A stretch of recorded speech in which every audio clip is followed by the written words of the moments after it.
hope when the COVID crisis ends, I do get the opportunity. It would be awesome to do so.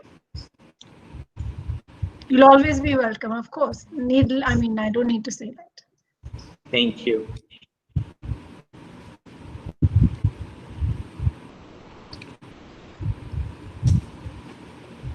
So, Vibhuti, Mukul is a original Gurgaon resident. His house is still there in Sector 14. So he's one of those original ones who've seen the transformation of Gurgaon. So we also asked him to talk a bit about the transformation that he sees from the earlier times to now that whenever he visits. So Sector 14, of course, the whole landscape has changed. So do you visit often, Mukul? Yes, I try to see mom and dad twice a year. Unfortunately, I've not seen them since November now. So I usually come in March, but in March there was a lockdown, so I could not come, unfortunately. Yes, but yes, my parents have been now in Sector 14 for 30 plus years. I in fact designed their house, I don't know, 25 years. They took pity on me as a new architect and said, okay, we'll let you design our house. Hopefully they've not regretted that decision. Interesting. We are, we do a lot of intervention projects. We should do more, but through our master's program especially, and the newest one is redevelopment of Sadar Bazaar, which is a street in Old Gurgaon. So the GMDA approached us and the Built Heritage program, as well as faculty from planning and design. So we all are pitching in to predestinize, to sort it out, basically. But it's a very interesting project because you know that the Chandni Chowk happened. So I see it as a Chandni Chowk moment, and if we do it. If you do it right. Short, it's a very short street, but nevertheless, it's very interesting, exciting. Yeah, I do have wonderful memories of Sadar Bazaar actually. So really, I haven't been there for 20 plus years, but yeah, when I was living in Sector 14, we used to go, I would say once a month. There's a jalebi shop. Sardarji's Jalebi shop is very popular. Still there, yeah. So it's called the Jalebi Chowk.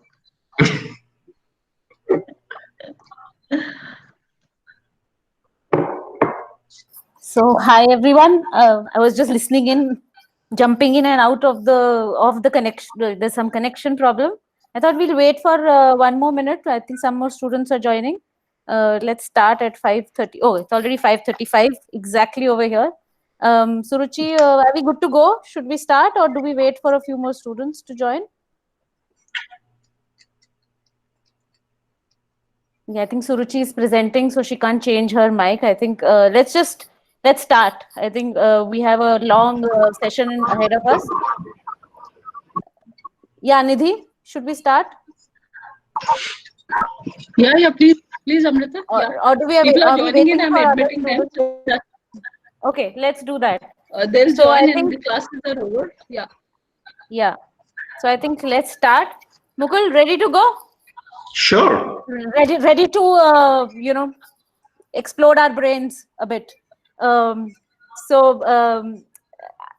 It's my job to say welcome to everyone. Welcome Mukul first, but welcome everyone. Our students. We have students here. We have some of our colleagues, our co-faculty, some colleagues from the profession maybe are here as well.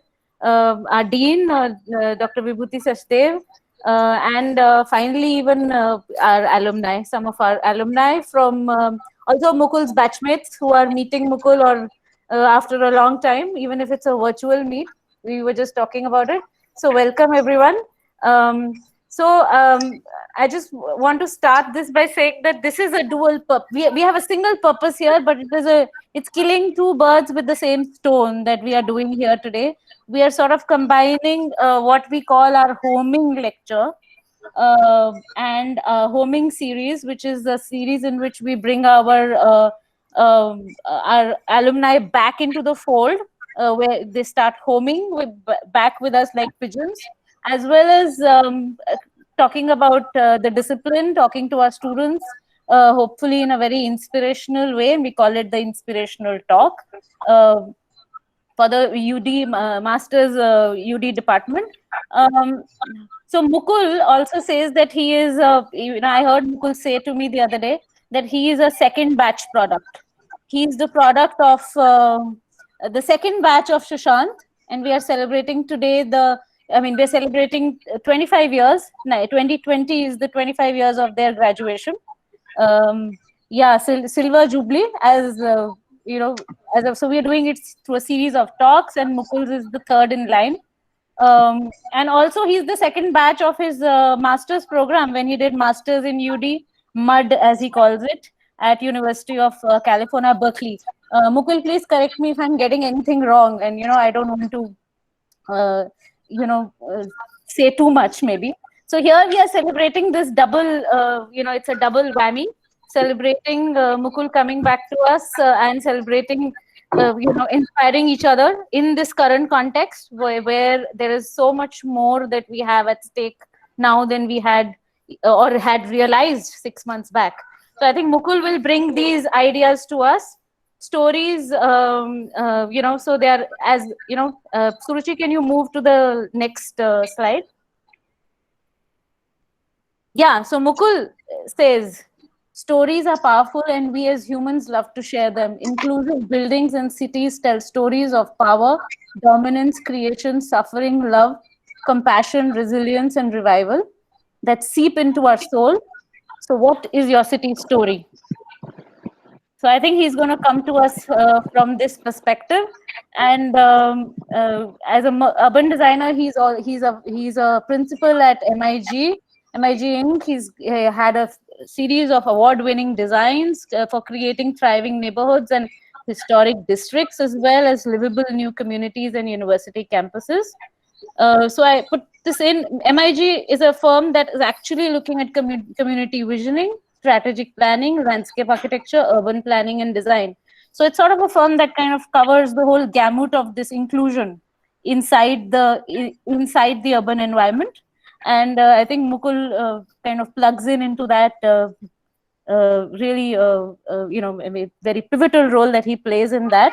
And his work has inspired urban revitalization projects and multimodal connectivities. For him, urban design is more than just physical environment. Urban design sets the stage for public life, affecting how people live, work, play, and move around. So Mukul is also an author of this book that he's written, which is Suruchi. Next slide, please. Which is called Streets Reconsidered. And the other thing that he brings to us here today is so apparently the 2 or 3 people who asked the best questions, and I think I circulated that in our our WhatsApp circulation. The best questions are going to get this book. So 3, I think 3. Is that pretty right? No, ek to mere liye. One is already. Ashish, you have to stand in line. You don't have a, on this. So yeah, so keep a record. Ask the best question, and Mukul will be mailing this book to you soon. We'll get all the logistics of it in place. Mukul, up to you. I hand it over to you to take this thing forward. Thanks. Thank you. Thank you so much, Amrita. I'm going to start presenting.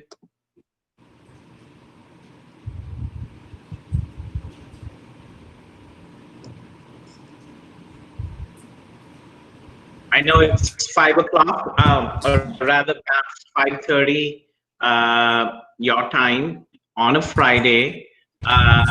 So thank you so much for being here on a Friday evening if I was you, I would have a beer or something else in my hand. So I do appreciate all of you being here. Can you see my screen? Yes, Mukul. Awesome. So let's start with something simple. I'll introduce myself. Amrita, you were very eloquent and very generous in your praise. But I'll just start by saying my name is Mukul, and I'm an urban designer here in America. The stories I tell or what I will present, I'm very conscious of the fact that I'm going to be presenting something that will be primarily work that I've done in America. Keep in mind, America as a privileged country with very spoiled citizens for most part have their first world problems. I think the stories that I will share with you today, it's really all about the process and learning from each other. That's going to be critical and important as opposed to looking at very specific solutions. Um, and I work for a firm called MIG, and our mission is to be dedicated to improving, adapting, and creating environments, organizations, and tools in support of human development. That's a mouthful, but that's what our mission is. But if you just go down to where we are, we have different offices, about 7, 8 offices in California, and also in Oregon, Colorado, Washington, and Texas. I divide my time between San Antonio, Texas, which is where I am right now, and Berkeley, California, which is where our headquarters is. I spend a third of my time each in of these places, and then a third of my time in other places in the country, just because my work is in different parts, both on the East, Midwest, the Bay Area, as well, of course, in the Denver, Texas region. One of the things we always kept in mind for our firm was that we wanted to be interdisciplinary. We just didn't want to do design. We just didn't want to do planning. So as a result, we always say there are 6 key components of all the work that we do, and each person in the firm does a little bit of all of them. And that includes planning, design, communications, management, science, and technology. So we have architects, landscape architects, planners, but we also have scientists. We have tech folks who code, and all of us as a foundation have to be good communicators, because it doesn't matter what you design and what you do. If you fail to communicate your ideas, then it doesn't work at all. I'll just start with some of the work that my colleagues do. This is as part of what my architect colleagues do, including having completed the Ocean Sharks Visitor Center that just opened late last year in New York, and also Pearl Harbor Visitor Center. We don't do houses, we don't do offices. Our focus is really creating places for experience. And that includes aquariums, zoos, visitor centers, public facilities, or buildings that are in the public domain. And that includes the work that is done by my fellow landscape architect colleagues. And we do a lot of parks, plazas, trails all over the country, including the one at the Smithsonian National Geological Park. A key component of our firm, besides, is also engineers, and I learn a lot from them.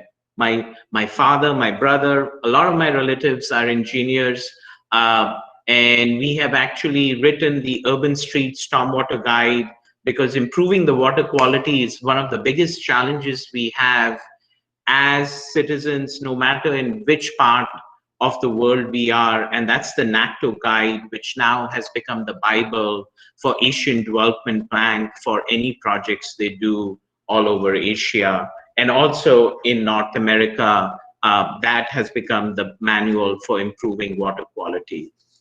A key thing that we also always collaborate within the firm is, and the communications we do is we do a lot of social media campaigns, be it to reduce speeding, minimizing the deaths that take place on our streets. It's not just in India. It's a major, huge problem in different parts of our country. We spearheaded the Vision Zero, which is a strange word, but Vision Zero is a campaign that now is happening all across America, which basically says every city has to decide and say in the next 5-10 years, they get to decide, but they need to commit to saying that no more will there be any fatality on the streets of the city. And that starts with changing how we have designed our streets, but more importantly, it also starts by telling people to respect the other user on the street. In addition, we do a lot of campaigns, be it with recycling, and it's all about informing and educating, but also celebrating the efforts that people make, be it in creating clean energy or stopping HIV. Our social media campaigns are there all over the country. So Ashish and others asked me to tell a little bit of my background and story. Yes, I'm an urban designer, but my journey really started, of course, by going to Sushant School of Art and Architecture about 25 years ago, and graduating in the second batch. I think this is the time that maybe I'm going to request all the professors to close their ears. But that is where I did 5 years of art and architecture at Sushant School. I have to say, before I joined Sushant, the Sushant program, and let's say a month before I gave the entrance exam, I didn't know what was architecture. I knew one uncle who was an architect, and that's about as much I knew about architecture. So I was like, let me try this. And it was an amazing experience. I learned so much from the professors, but I also have to say and pay a tribute to the founding dean, Mansingh Rana, because he also taught us a lot of things. He made us see not just buildings, but so many other things, be it the nature or the relationship between buildings and nature in a totally different way. He made us question the basic assumptions that we had. And I took maybe a lot of his teachings to heart. I still remember that 4 out of the 9 semesters, I actually failed in the internal studio. And it started with the second year where I was told to come in front of Mansingh Rana's office because I was not allowed to go to the external jury. And he basically had to make a decision, and it happened again and again. And I remember the last time I came to him for him to make a decision if my portfolio could be handed to the external jury, he said, "What took you so much time?" He was used to it, I was not, but it made me think about every failure that I had was a stepping stone, and it became more of a reality when I came here in America, and I truly learned that failure is not a bad word. It's something what you learn from it is what's important. And that's how my journey began in the world of design and planning. And then I designed, I worked for different firms in Delhi. I learned a lot. But then after 3 years, I came to University of California, Berkeley. Look at the difference in the two environments that I studied. That's amazing. One was one-story buildings surrounded by landscape, and the next place I started to learn was when it was built in the 1960s, was the largest concrete building. And if it looks ugly from the outside, it was even uglier inside. But what I really learned at University of California, Berkeley, as part of the Master of Urban Design program was to learn to question and to learn that the best designs, the best plans begin by asking the right questions. And what I loved about the urban design program was we came in our studio from different, what shall I say, professions. So there were some architects, some landscape architects, some planners who had done it in bachelor's. And when we were told to take our classes, we were told that if you're an architect, which I was, you cannot take architecture classes. You have to take classes from urban planning and landscape architecture. And I think so that is, for me, always become the foundation that urban design is interdisciplinary. It has to combine the fields of architecture, urban planning, and landscape architecture. If as an urban designer, you're still in your mindset as an architect, you're failing as an urban designer. And the same goes if you're still thinking of it as a landscape architect, that's not what you are as an urban designer. And then joining MIT and learning. And the reason I actually joined MIT was at that time, which was in 2000, it had started in the 1980s, environmental schoolyards, which was learning how children use their play areas and what we can learn from children. And then the second critical thing that they did was, at that time, it was new, was they said, the founding principle said, all our work has to be based on community engagement. We have to learn from the people what they want to say, as opposed to what we as designers and planners want to do. And therein lies the first question that I had that attracted me, which is part of my lecture, is creating inclusive environments. And the question is, what is inclusive environments? Different people define it differently. The way we have thought about thinking about inclusive planning and design is to think of it saying that it's socially, environmentally, and culturally sensitive policies and processes that allow communities to shape their own environments. And that's how you get something distinct. So when we go to communities, when we start a project, we are always told, leave your ego as a designer, as a planner, as a landscape architect in the office, and go with an open mind and hear what the people have to say. 20 years ago, we used to go to meeting rooms and ask people and tell, what do you want your place to be? It doesn't matter if it's a 100-mile long river corridor, or it's a new neighborhood or an old neighborhood. It doesn't matter. Tell us, what do you want this place to be? And we will facilitate the planning and the design process to create the place that you want. Because it's critical for us to keep in mind as designers and planners, we may be designing the world's most beautiful building, but at the end of the day, once the planning process and the design process is over, we are going away.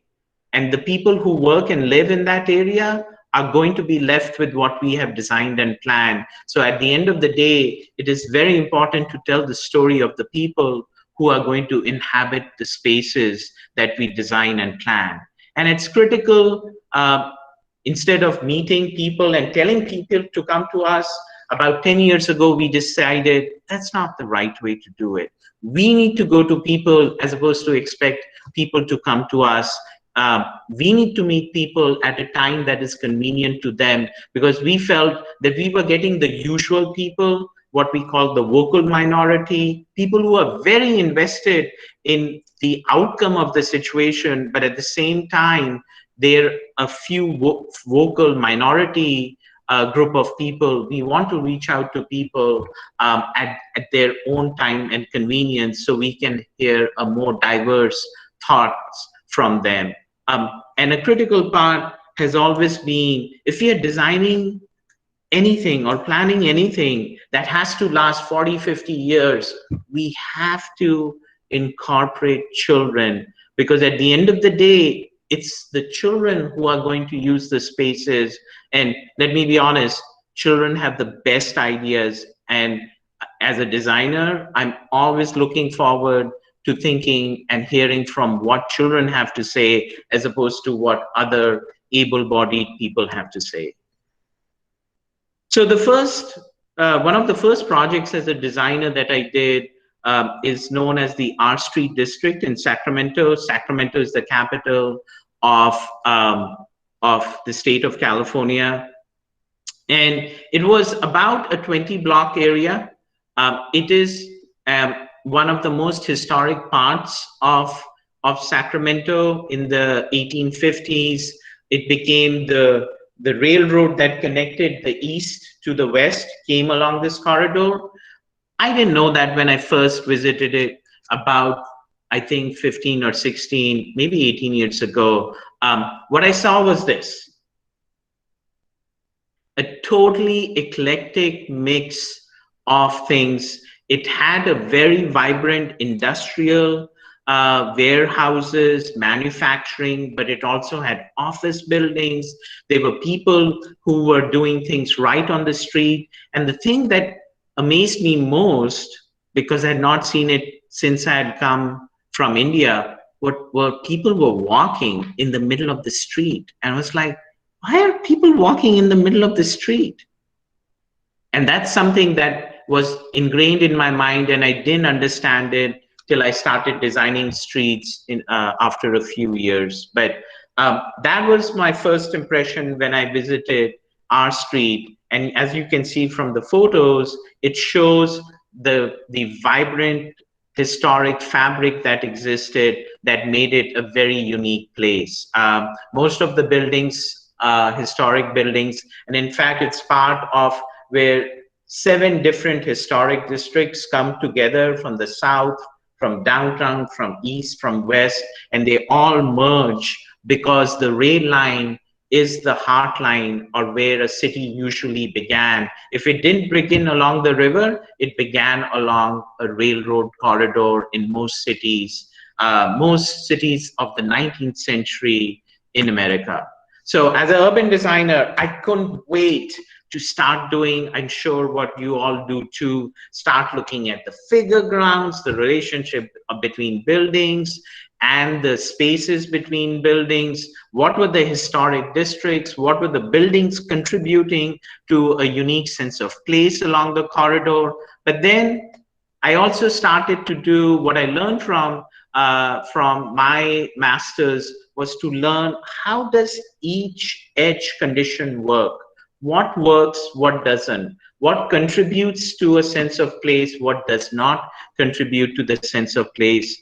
And where are the possibilities of open spaces? It could be a parking lot, it could be a small corner. How are human beings reacting to certain open spaces to make them more recreational areas where they can breathe and enjoy the open sky? And none of these were parks at that point of time, but that helped me think about, hey, what can be done? And then, of course, the architect in my brain was like, okay, what are the physical elements? What are the usual visual elements that are contributing to this place, be it the warehouses, the brick?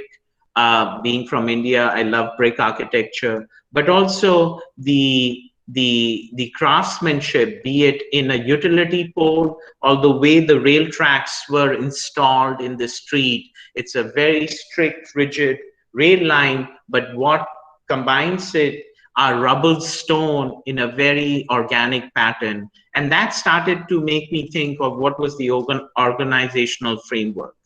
So that is what I brought as a student of urban design, as a student of architecture, landscape architecture, and planning. And then my real education began as I tried to create it as an inclusive street. Yes, we had to walk, and it took 3 to 4 months for us to meet the community at different parts, meet them one-on-one, just walk with 2 neighbors at a time or 2 business owners at a time, or walk it as a group. Yes, that's difficult to recognize. That's me when I still had black hair. And it was very fashionable to carry a camera. We didn't have the iPhones or smartphones at that time.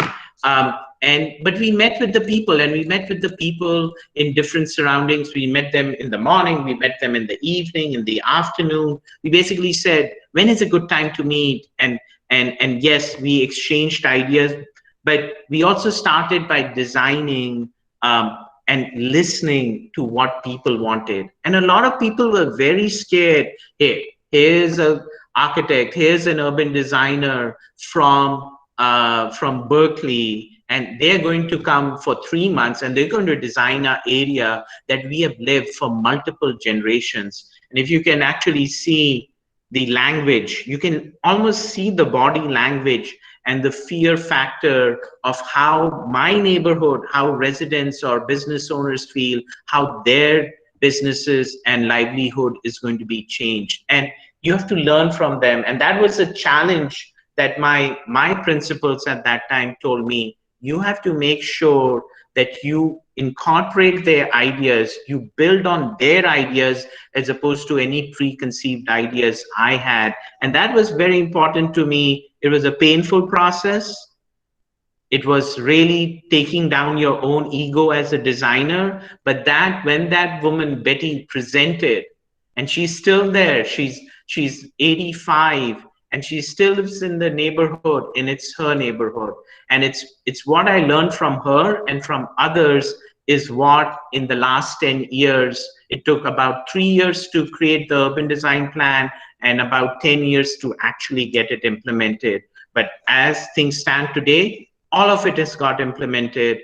The desire as an urban designer for me was to design everything in that area, every square inch of that area, think of every color, every material I wanted in that area. And then that's the plan that I came up with. Yes, it was 20 years ago. I used to draw with hand. I don't do it anymore. I sketch, but none of our drawings look like that anymore. But it just begins to show that there was a whole desire that as designers was to design each and everything, to the extent that I designed every signage, every garbage can, every bollard, every street light, and it was over designing it, and it was not really creating and going into a tunnel vision that my design was going to be the best. But I have to say, the thing that did inspire me was that utility pole. So let's see what got built.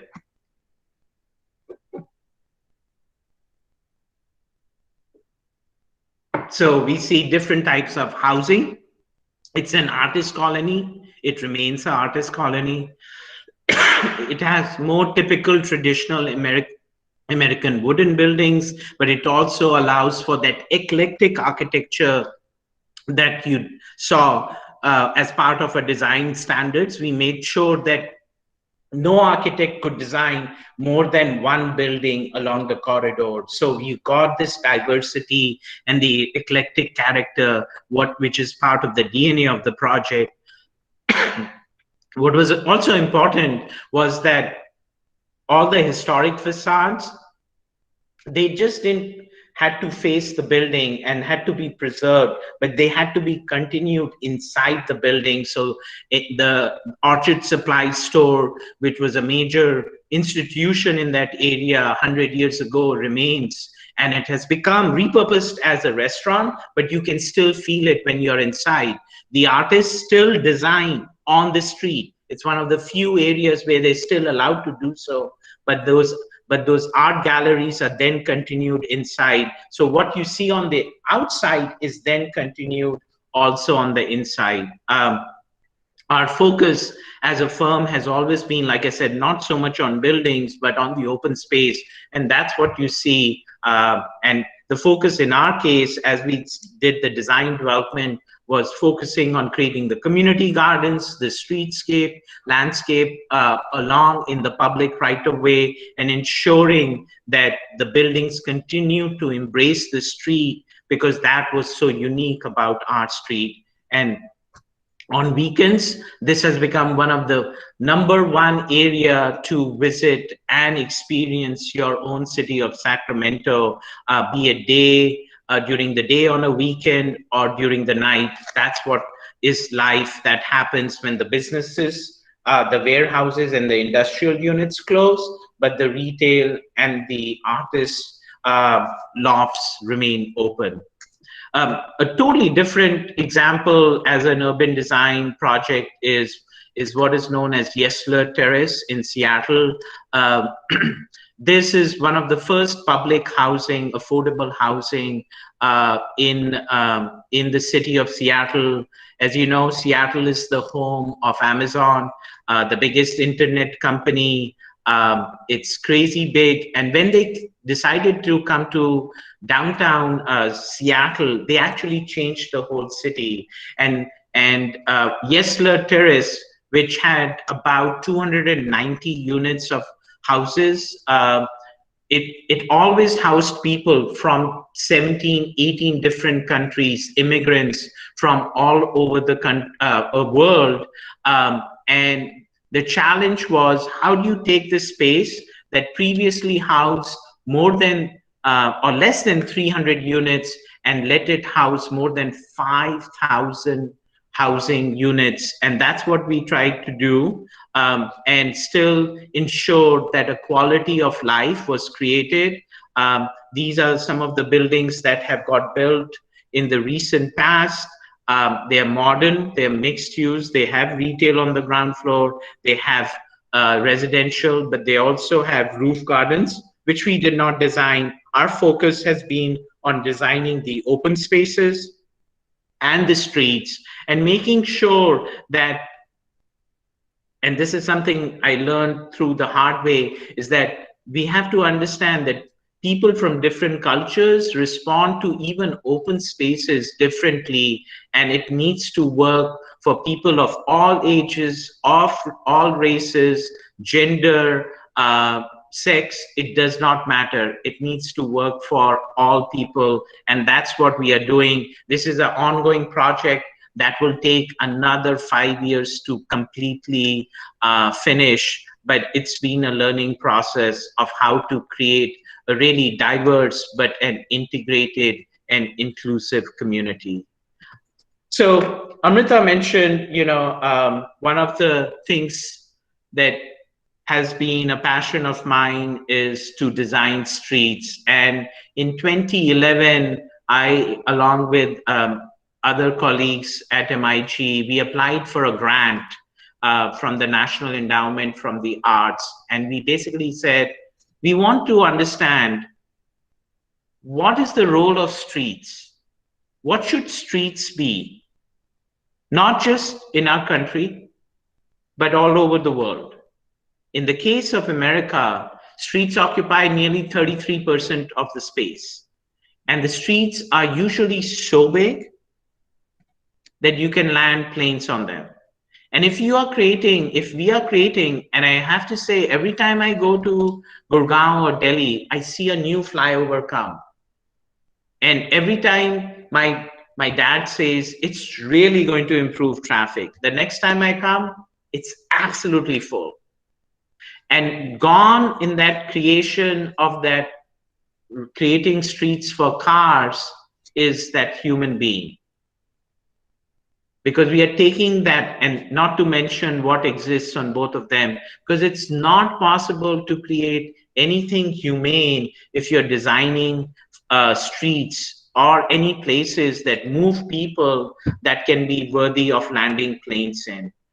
English is not my first language, will never be my first language. And I've always wondered how Americans and the people whose first language is English have used words to describe different things. And it starts with the word pedestrian, which is what in America we decide people or name people who walk. And if a professor told you that your design is pedestrian, that would be such a terrible thing to say. But that's what we tell or name people who walk on streets. And the same goes with all our other terminology, like sidewalk, which is basically a path for the pedestrians to walk on the side of a street. We put a curb between the road for the cars and where people walk, and a gutter to actually capture the water that falls on our street. But if you look at all of this technology, all this nomenclature, it's terribly against humans who walk, who bike, who take transit, and it's all towards people who drive.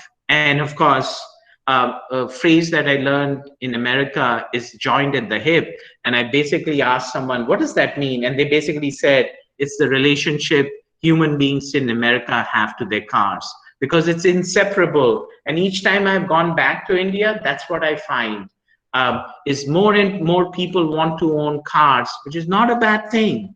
But to use it as your primary mode of travel, that is something to think about. And if I step back and say, this is what it takes a human being to turn around, that's the amount of space it takes a car to turn around.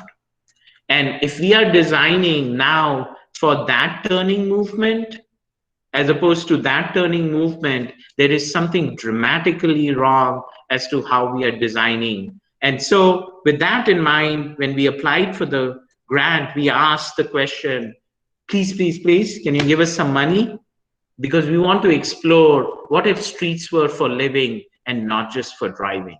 And with that, we came up with the Streets Reconsidered initiative. We went and did meetings with people all over the country. At last count, we have, and it's an ongoing initiative where we have gone and to about 120 different communities all over the country, as well in Asia, as well in Europe. And we have asked, what would you like your streets to be? And therein, a year or so ago, we wrote it along with my founding principal, Daniel Isofano, the book Streets Reconsidered, which is inclusive design for the public realm. And it started by understanding what were the best practices. We didn't care where it was from. We put it all in, and if you see the book, you'll see there are over 800 best practices in 9 different categories. And I'm just going to go through some of them. But these are best practices that had just not been designed by planners and architects and engineers, but also community advocates and locals who said they are tired of change and tired of designs that are done by street designers. And they wanted to show to the rest of us what should really be on the streets that they live and work on. If you have to sell an idea, at least in America, what is important, you have to say, what will be the return on investment? And we took that as a challenge, and we said, yes, we are going to calculate. If I put a travel lane in, if I put a sidewalk in, if I put a tree in, what is the cost of it? And then what is the short and the long-term qualitative and quantitative benefits that I will accrue that will improve the quality of life, but also reduce maintenance costs.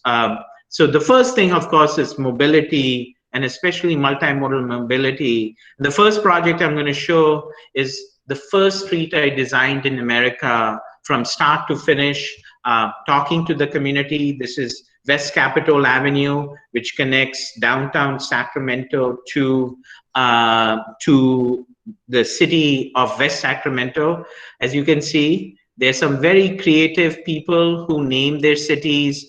A city west of Sacramento is called West Sacramento, and you see that in a lot of parts of America. But what I experienced was people taking their lives into their own hands, which I do see when I'm in Gurgaon and Delhi and Kochi and other places in India. They just walk in the middle, and it's an everyday duel of knowing that you may get hit, but it is something that was mind-boggling to see in America, to take, not just say, I'm going to take the risk of my own life, but that of my children. Why? Because I refuse to walk 2 kilometers, because I should not be forced to walk 2 kilometers if I have to buy food or vegetables or groceries. It's absolutely unfair to do so. And this actually is a place where within a kilometer, there are 20 hotels. 18 of them were owned by Indians, and it got me a chance, and I did have an advantage, I have to say, as an Indian, to talk to them one-on-one. I met with each and every inn and hotel owner. I asked them, what do you want your street to be? And guess what they said? They said, I don't want anything. Leave me alone. Don't change anything. It works beautifully. And then the question was, great, uncle, auntie, it works for you. I hear you. But do you want your children to also experience that? And that's where the conversations began to change. So yes, we are willing to live in our own circumstances, but if we are designing for our future, if we are designing for the next generation, can we dream of something different? And so that's what West Capital was when I first saw it 15 years ago. We worked with the community to design different areas, streetscape environments, and that's what it looks right now. Just to give you an idea, that was where the sidewalk was. And that has all been reclaimed. It's gone from 7 lanes to 5 lanes with bike facilities, wider sidewalks, 5 rows of trees. It's become an urban forest. And in America, when you design a street, it's not good enough that you design for today's traffic. I think it happens in India, but I'm not sure. But you have to design when the entire area will get built out. And you have to think of all the traffic that will happen for the next 40, 50 years, or whenever that entire neighborhood or that community is going to build out. There were a lot of people who said, if you take down a lane, it's going to be the end of the world. And there's going to be traffic jam all the way. That hasn't happened. It has encouraged more people to walk, more people to bike, and more people to take transit. And it also has connected people on both sides. And something that I learned when we got feedback after 5 years from people who had used the street, they said, yeah, the sidewalk is good. I like the trees. We love the median. But what we love the most are the crosswalks. And that's what made me think is when you design a street or a public right of way, it's not what you design along it. It's how you design across it. It's how you design what connects both sides of the street as opposed to what you put along the street, because that's when you're connecting both ends of the streets. And that's something that I've always kept in mind as I've tried to design. And we use different technology. This is the case of Downtown Crossing when we were designing. There's never enough money to design everything. And we are always told, okay, your design is going to cost 100 crores. We only have 10 crores. Where would you like to spend the money? So we always measure where are people at what point of time where we can make the maximum difference. And that's how we make the difference and made the decision of where we started improving. And as people started to like, so we started in the middle of Downtown Crossing in Boston, and then we went north and south, because that's what we saw where was the place that people use the most. This example that I'm going to talk to you is really about people, is something I learned from my professors. But this is a flyover, a freeway in America. But this is what was in the middle of San Francisco 12 years ago, 13 years ago. Basically, a flyover that takes people from one city to the other, but absolutely disrespects the people who have lived on both sides or worked on both sides of the street. So about 15 years ago, my professor, Alan Jacobs, and his colleagues who were teaching at University of California, Berkeley said, actually it was 25 years ago. This battle started 25 years ago, and they said, why don't we take this down? We will still have all the traffic, which 25 years ago was 60,000 cars a day. And we will design something that respects the people who live and work along the street to also be designed for them. And with that in mind, they started a design process, started meeting people, and they came up with the design, and people hated it. And some people loved it. So in America, when it becomes a very contentious issue, they go to elections and they vote for it. It's part of the participatory democracy that cities have. So in the first ballot, in the first election, taking down the freeway won. The people who hated taking down the freeway said, we disagree. We want to put it to the ballot again. And they won at that time. And as a result, the ballot said, or the election said, keep the freeway. And then the people who wanted to take down went to the people who wanted to keep it and said, let's go for a third time. And they all agreed that this ballot will be the last election to decide the fate of this freeway, and the ballot or the election won to take down the freeway. And what you see and what happened 10 years, or rather 12 years ago, was this. So it's a very long, very wide road, because it has to carry not just 60,000 cars, but 20,000 more. Even though San Francisco is built out, it still was envisioning more traffic in the future. And so it's designed to accommodate 80,000 cars, but it is designed so that people can cross the street. People can open their doors and windows onto the street, as opposed to an ugly freeway that is extremely ugly, but also extremely unhealthy. It allows bicyclists and pedestrians to use the street. It allows the children to use the street. But the biggest lesson I learned from this exercise is the amount of space that is given to these freeways is unbelievable. So if you do put your streets that accommodate a lot of traffic, you will also get a beautiful boulevard.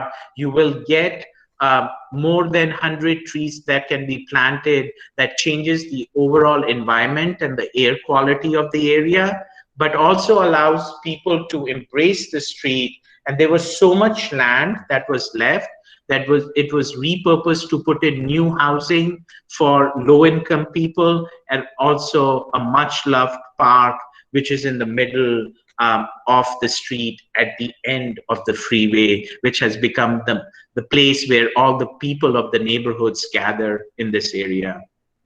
And that's something that's important. As a person who has never owned a car, and never say never, but I don't think so I'm going to own a car ever, is a challenge I took on when I was asked to design First Street in Long Beach, which is a city just south of Los Angeles.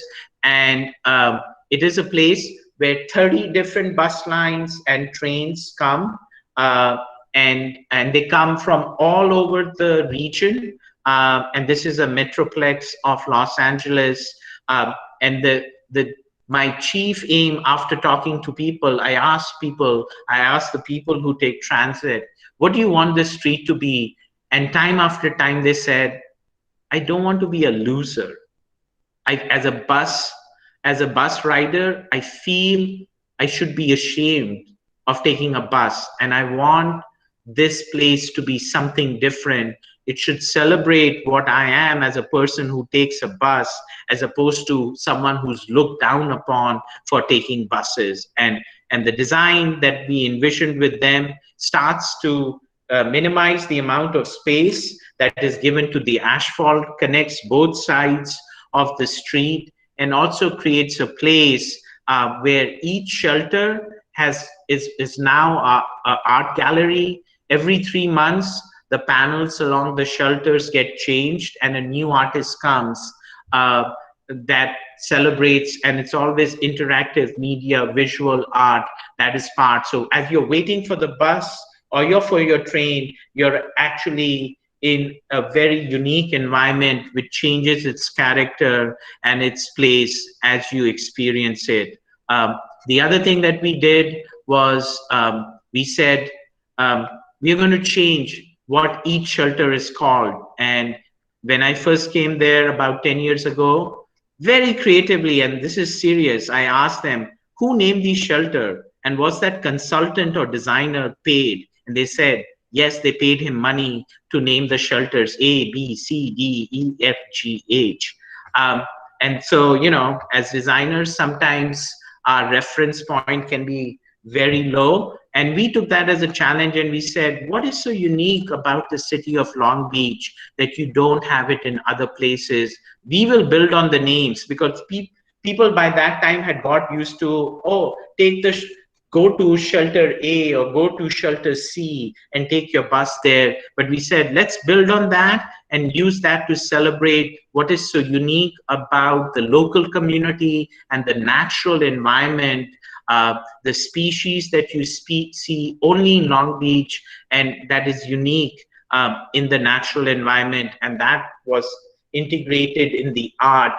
These are panels that were created by artists. They vary in scale from 3 to 10 meters to about 2 to 3 meters. But each one, as you go along it, you experience something that is unique to the city of Long Beach. And it's very important, like I said, it's something that parents bring their children, even if they don't take the bus, they bring them because this is something important and a special place in the city of Long Beach. Moving on, thinking of more crazy ideas, when we started listening to people, we asked them, what do you want on your streets? And they said, and this is something I learned in Long Beach when about 15 years ago, I was designing this street corridor, and I designed a beautiful street. I thought I had designed a beautiful street, and it had the most beautiful planting, drought tolerant, native, and the community member asked me, it looks beautiful, but can I eat it? And I said, no, this is to improve the water quality, it's drought tolerant. And he didn't say anything more, and he just walked away. But it made me think, why don't we put on our streets something we can eat? And therein, I started to look at, this is 4 streets from my house in Berkeley. This is a traffic circle in the middle. As a community, we decided we are going to grow food in our neighborhood. The city of Berkeley said, you cannot do it. They come every 2 years, they take it out, they put it back in. Yes, it only takes a few weeks for food to grow in an area, and we all love and we all contribute to the maintenance of this area. But at the same time, anybody from any part of the city or the world can come and take the food. And that's something that we are seeing more and more all around. It's there in San Francisco, it's there in Seattle, it's there in Sydney. You'll see in the book, there are multiple case studies of how people are growing food in the street. And they use this in the case of in a city near Phoenix, Arizona, which is a very hot, arid desert climate. They actually grow the native Indian tribal folks actually grow the food, which they have been growing for 400 years, except now they grow the maize on the street, and it's become a key part for them to earn money and generate funds for their area. This is a neighborhood of my colleague in Seattle. That's what it was about 8 years ago. That's what it was 7 years ago. And that's what it looks now. All the food on the apartment complex fronting it, the people own it in terms of maintaining it, and anybody and everybody can use the food that is grown. And if you think about it, we started to understand, what does it take for a family of 4? How much space do they need? And it's actually equal to the amount of space it takes you to park 2 cars. A family of 4 given a land that takes 2 parked cars can grow food for most of their needs all through the year, and that's how little that is needed, but something that we can use. And that's what I actually requested my parents. So if you go to my parents' house, right in front of their house, outside their boundary wall, fronting the road, is that they grow the food. Yes, I get sometimes my parents say, someone came and took away all the tomatoes. I was like, that's not a bad thing. Let them take the tomatoes, because what you're doing is you're feeding, yes, your friends, your family, but you're also feeding people who need it most. And that's something important. I don't know about you guys, but I did grow up playing on the street. And something that I learned as I was doing the research is that how you grow as a human being, how your mental brain grows when you play in a park is very different than when you play on a street, which is known as street play or free play. Because when you play on a street, your mind is supposed to make a number of decisions. You're not just playing and doing it recreationally, you're also taking 5 other things, people walking on the street, the traffic that's going on the street, and that makes you grow more as a person and as an individual mentally. And that is what we have started to see more and more cities across. This is London, or in Australia, or in Asia, or even what I'm doing in San Antonio and other places, is to make sure that we have play areas within the street. We make sure children are equal users of the street, but at the same time, they're also helping design the street, because once you design it as a child, you'll make sure your parents and your uncles and your aunts take care of the street, and it is well maintained. And that's something that we are trying to do more and more. It still works for the cars, but you still allow for the child or the people who play across ages to be equal users of the street. The last example I want to show is green infrastructure. We live in climate change. Climate change is not going to happen in 20 years. At least in America, we are experiencing climate change. In the previous 9 years, the state of California experienced the 2 worst fires ever in the history of the state. This year, in the last 2 months, we have experienced the 3 biggest worst fires ever. And the fires that are happening in California, the air quality is worse than the worst air quality of Beijing or New Delhi. And it is so bad that the air has traveled to New York, and people in New York are being affected.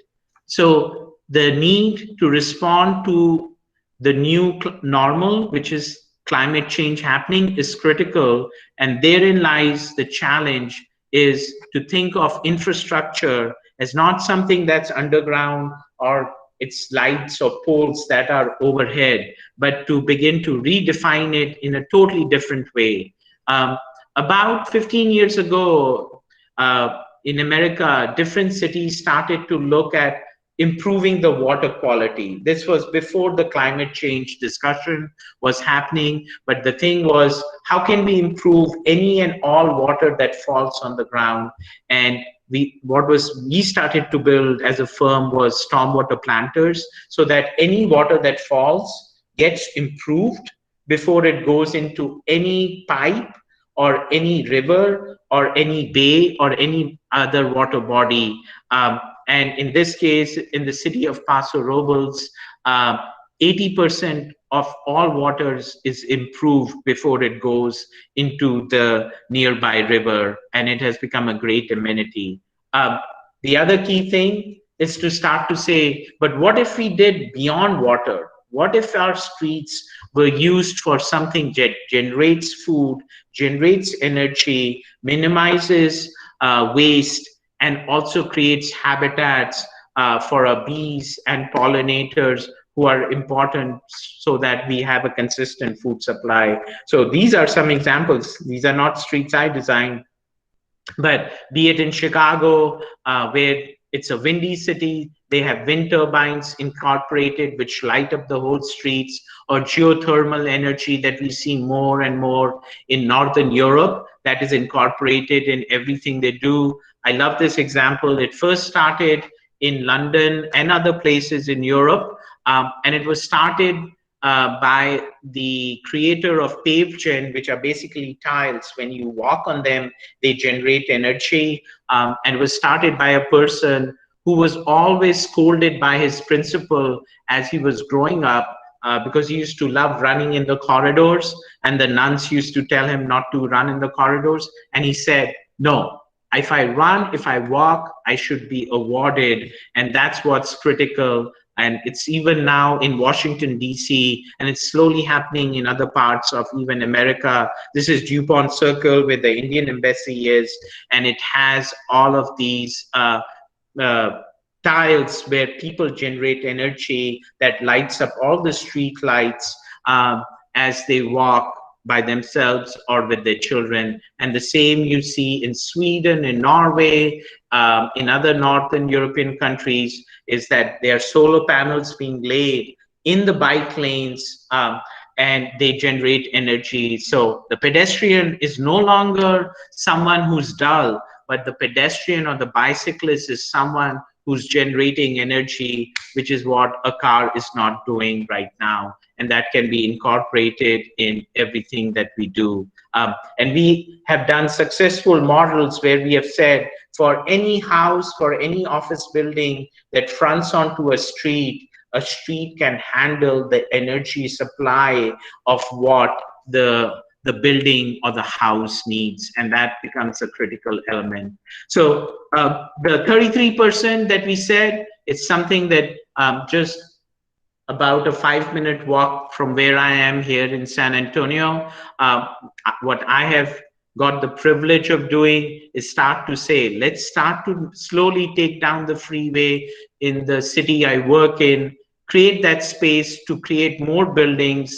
This is in the Hemisphere neighborhood of San Antonio, in downtown San Antonio, which then, this is where the freeway used to be about 7 years ago. And today it's a place where people walk and bike, and people also drive, don't get me wrong, but it also allows for 5 rows of trees all along the corridor that improves the water quality for any water that falls on the street. And then we have continued that. In before 1950s, this neighborhood was a beautiful neighborhood. It was more than 120 years old. It had a great mix of houses, shops, so on and so forth. In 1960s, they made it one neighborhood. They totally erased all the people who were living there, and they created an expo park. And about 9 years ago, we were hired to bring it back, still allow for the big buildings to remain. But what the people said, they wanted to bring back the urban fabric that existed before, because that was something really beautiful. And also include parks, because there are not a lot of parks in the city, and open spaces. So a lot of development has happened in the last 9 years. And we are creating a series of parks, restoring all the historic buildings. And in the first phase, there are 19 buildings, historic buildings, that have been restored. And we have also created what is known as Yanaguana Gardens. Before there was a city of San Antonio, there was the tribal Indians who were the first residents of the city. They called this area, they called this city Yanaguana, which was a very spiritual place for them. And we took that into account as we created the first park out here. And when we opened the park, they told us that you have to first work on creating the right spirit of the park. You have to make sure everything you select, be it the spaces you create, the plant materials, the paving materials, needs to have a spirit, as opposed to just have something that is meeting our typical 5 senses. And that's what you see on a normal day out here with the historic buildings and play areas that it's not just children, but elders also use. The same we are doing with the streets. This is a street I'm designing right now. And one of the things I always do when I design streets right now is I take down the curbs. So I make sure, because I don't know, we don't know what is going to be the size of the new vehicle. Are they going to be driverless cars? How big are they going to be? So I try to make sure all streets are designed for maximum flexibility so that they can be changed and used differently depending upon the time of the day of the year, but also what the new future mobility pattern will be. And that's what is being designed right now. We have designed 4 streets. This is the first street we did. As you can see, there are no curbs. It's a slow street where the car is a guest to the street, but it allows for all other users of different mobility, of different ages, incomes, ability to use it. And what I'm especially very proud of, that this street has now become the home for the largest Diwali festival in the entire country, because people love it and embrace it so much. And it has become a key area. When we designed it, and it was an expensive design, I'll be the first to say, and the city asked us, how are we supposed to maintain such an expensive design? And so we had to design so you could have 100 different events on the street that would then provide money to the city in terms of tax when they rent out the street for different events. And even though we designed it for 100 events, the street that you just saw opened 3 years ago, and today there are over 438 events. So more than 2 events happen on a day on the street, and it has created a lot of environmental benefits. It has lowered the temperature, and that's something we always try to do when we design a place. We come back and we usually work with the university for them to measure the impact after 2 or 3 years, and that includes measuring the temperature of the area, but also how many people use it. Has it encouraged more low-income people to use it? It should not just be the privileged middle class to use it, but should allow for new businesses and catalyze revitalization all over the area. Going back to the return on investment, it has actually led to, for every dollar that the city has invested in, it has seen $7 worth of private investment that has come. And that is a key critical component of determining whether your design or your plan or your master plan is having the benefit. So I'll be honest, a lot of the places that I've designed, I've tried to design for people who are not that privileged. And in the last 7-8 months, with the pandemic, with, at least in America, with over 200,000 people dying every day, about 700-800 people die just because of COVID. And people who are of color, who are Black, who are brown like me, who are Asian, they die more than people who are white. And it affects us differently because of our DNA and the environments we have been told to live in. And it's made us think, hey, what is equitable environment? So what I showed you before is where I tried to design where everybody was an equal user. And over the last few months, I've begun to understand, slowly begin to understand, it's designing equally may not be the right way to go. That's designing equally, where you give each person the same thing. But a person who doesn't have the ability is not going to experience the environment or the benefit of what we have designed. So instead of designing for equality, what if we designed for equity? That is to say, we design and make sure our plans and our designs offer more for the people who are given less over the years because of their race or their color or their gender, or because they are poor or have less income, or they've been looked down upon. What if we give them more as opposed to the people who have always had enough money or enough privilege to enjoy the uses? And that's the discussion that as a firm we are having it more and more. Maybe we should not be designing everything equally. We should be designing for equity and not just for equality. And the last story that I am going to talk about is the Iron Triangle. This is a city of 200,000 people in the Bay Area. It's the two cities away from the city of Berkeley and San Francisco. And the reason it's called the Iron Triangle that you see is because there are rail tracks that choke the neighborhood.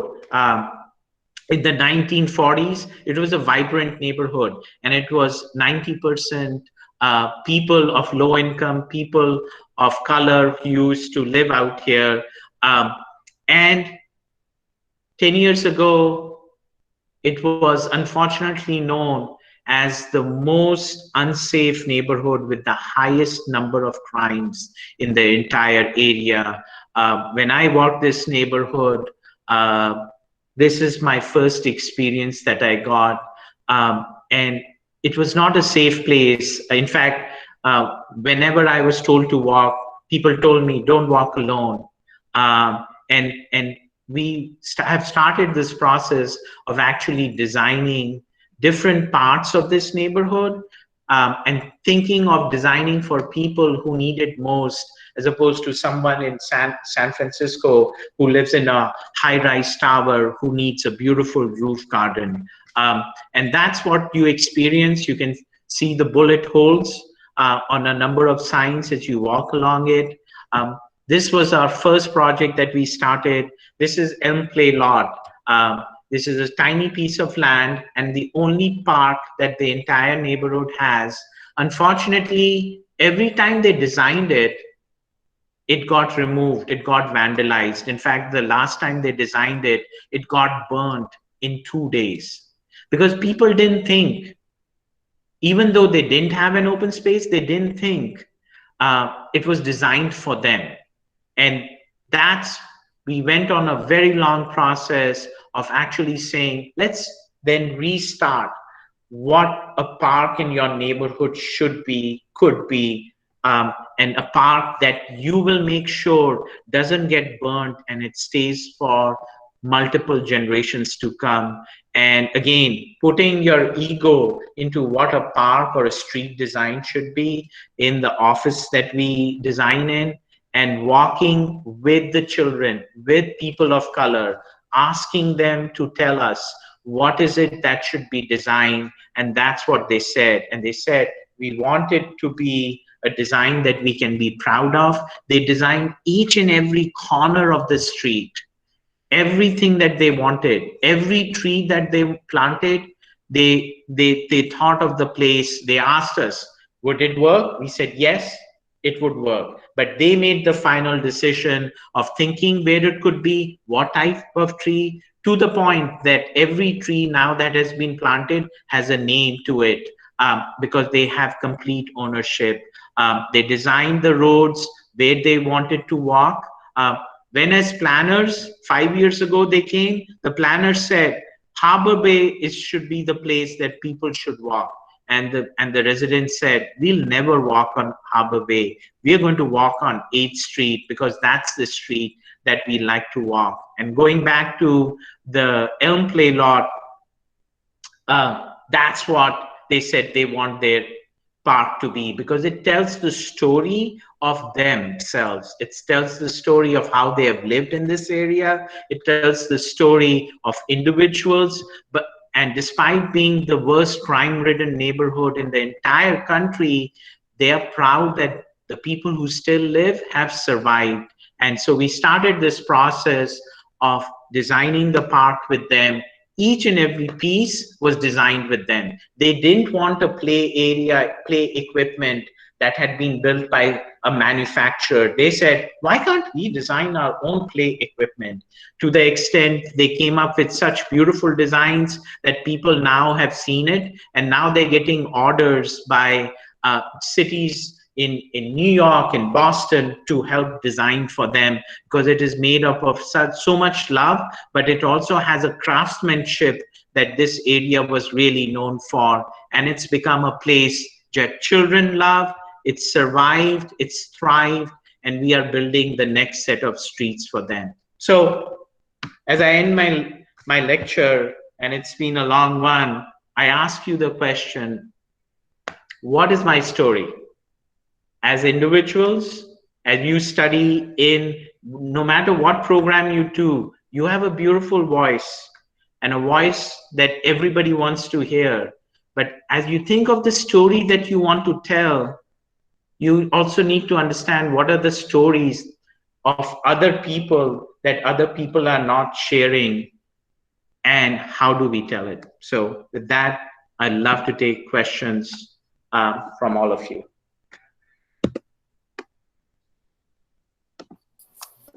Thanks. Wonderful, Mukul. Thank you so much. I think if people have questions, they should put on their mics and ask the questions directly. So I think there are some on the chat box, some questions.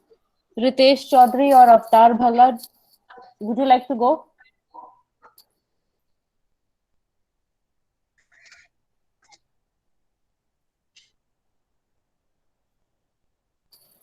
Okay, might be some connection issues. I can read out, or if anybody wants to go first. Ashni, I see you put on your... Yeah, go ahead. Good evening, sir. Thank you for that lecture. It was really interesting, and it actually answered a lot of my questions. But I still had a few questions. So one question was that, as I am studying architecture and I'm in my 5th year, so one question was that when we're designing a building sensitively and we are taking care of the entire context, but how do we actually extend that design onto the street?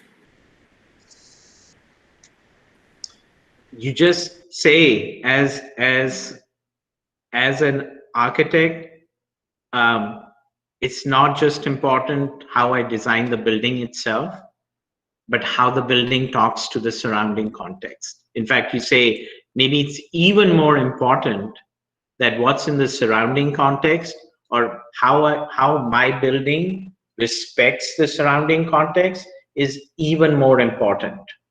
Because as a new building that comes into whatever context, it has to respect the adjoining context, or it has to relate to it in some way.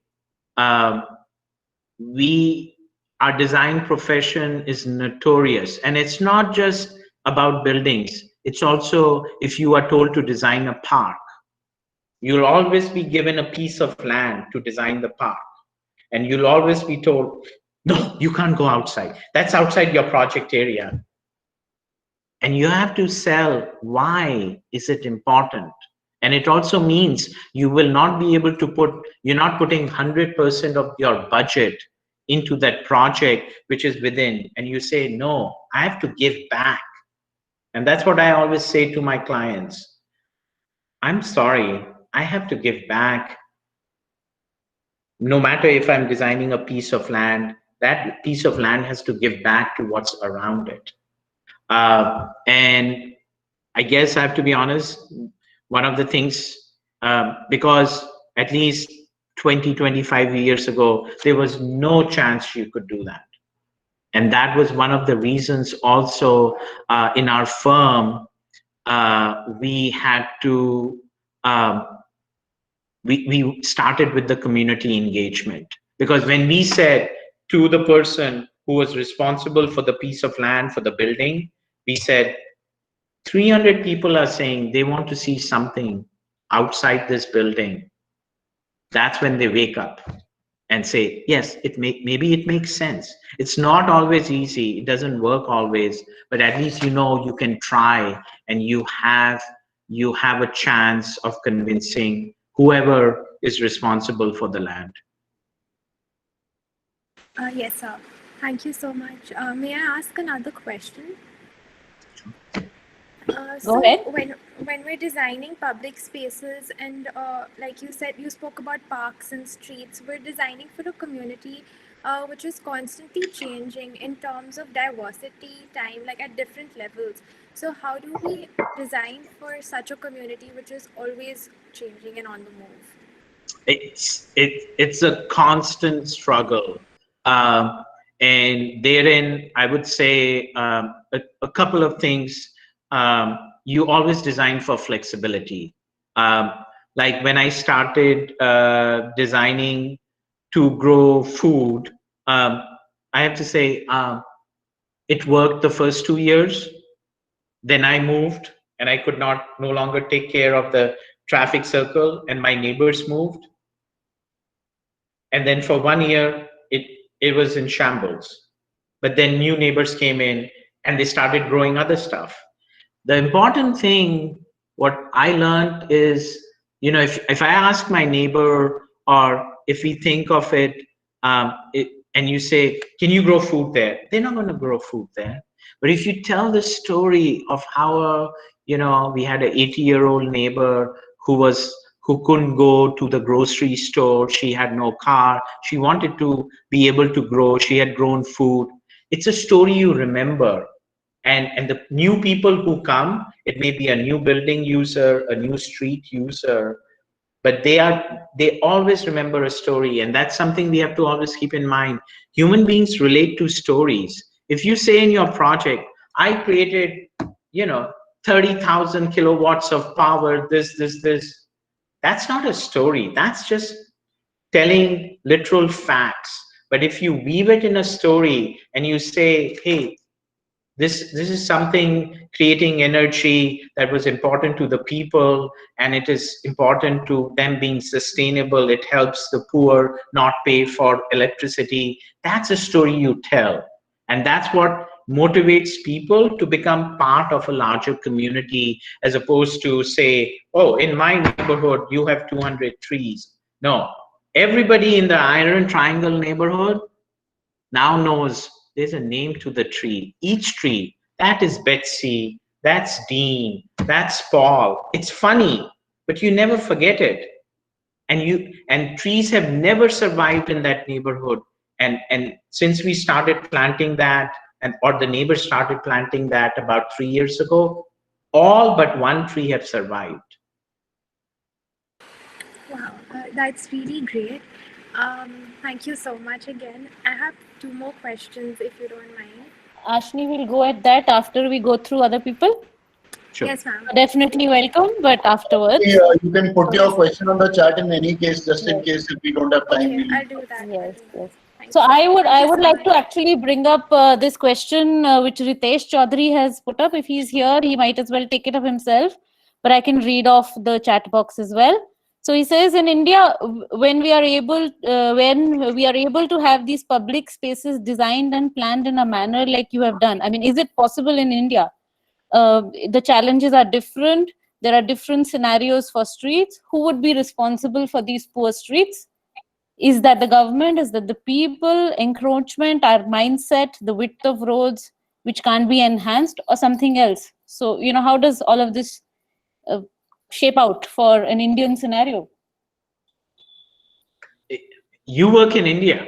I don't work in India. You have to come up with solutions that work in India. I can only tell you of what I've learned from my experiences. I only practiced for 3 years in India, and my rest of my practice has been in America. Something to keep in mind, in America, in most cities, sidewalks are not maintained by the city. The trees that are put on the sidewalks are not maintained by the city. They're supposed to be maintained by the people who live or work along them. What the city is usually responsible for is for the road where the cars travel. Everything else is usually the responsibility of the property or the business owner who fronts onto it. And so every street design, for example, that you do, you have to get a buy-off from the community that they're going to maintain it. And you have to come up with a local solution, a customized solution. And so I don't know what the solution is. I'll be honest, because I don't work in India, but it starts by talking to people. I didn't find the solution because someone told me the solution. I found the solution by talking to many, many, many people as to what would work for that community. So the short answer would be, if you want to know who is going to maintain it, go talk to the people, Municipal Development Corporation, talk to the people who live, talk to the business owners, talk to the hawkers, talk to people who occupy it officially or unofficially, talk to all of them. There is a solution somewhere out there, but that conversation has to happen, and it cannot be just a top-down solution. It has to be a solution that works for people. Yeah, pretty much. I think I was also thinking of this to be the other side. So when you start talking about removing the curbs, removing the pavements. So in India, for a long time, we've always been told, even today, we don't have pavements on roads. We already don't have them. But what we also lack along with that is a sort of a discipline we're always straying into various right of ways. So probably a lot of the things that you've been talking about the streets and how you evolved. So for example, in your first project, you talked about one of your first few projects, you talked about making those those elements on the side where the artists come and display, or every time you seem to be adding a layer of action that's taking place on the street. You constantly, each of your projects shows this progression, but I'm wondering, in India we already have all of that happening. There is already so much action, so we can't obviously, so it's almost like you are borrowing, right? You are borrowing those ideas, and here we are thinking of emptying. So there is this reversal that's sort of taking place, and I think maybe we should start thinking that how to add rather than how to remove in our Indian streets. Yes, I think you do that. I think it's a very good question, that the context of the intensity or the density of population is different, but I guess a key critical component of the way to think about it is maybe to think that maybe one place, and it's something I learned from India, but I don't see a lot happening in some of the streets, is one place should not be just designed for one use. Because if you're constrained for space, if you're designing for just one user, maybe that's not the right way to look at it. And guess who's the most inflexible user ever? The car and the driver. And so in a lot of the places that you see where people have the tents go on, the hawkers come, they are also used for people to park their cars. But the community slowly decides. I think the critical thing to keep in mind is how do you create that culture that you are, as a person, you are respecting the other person. I think that's the most critical thing to keep in mind. And you can't create that culture overnight. It has to go through a number of experiments and processes before it works. When I showed Yellow Brick Road and the Iron Triangle, I mean, because it's one of the most crime-ridden places, the federal government, the state government, the city used to pour money to try to solve the problems. Nothing worked because it was not respecting the culture of the people and making sure that it can't be someone who's head of the municipal corporation or a designer or somebody saying, change your culture. With a danda, you say, now whoever doesn't do will. But you can try it that way. Maybe it works. But there could be an alternative to explore. The person who's abusing it most, start talking to that person. It's a thought, not maybe the perfect solution. At least try to have that conversation before we think of the solution. Amrita, I have a question. Go ahead. I want to say something. Hi, Mukul. Lovely to see the work you're doing. So not only do we have UC Berkeley in common, we also have MIG Inc. in common. I worked with Susan and Daniel for a while in 93, 94. So happy to connect with someone else from there. And at that time, MIG Inc. was only Berkeley, and now it's, gosh, everywhere. So fantastic to see the work.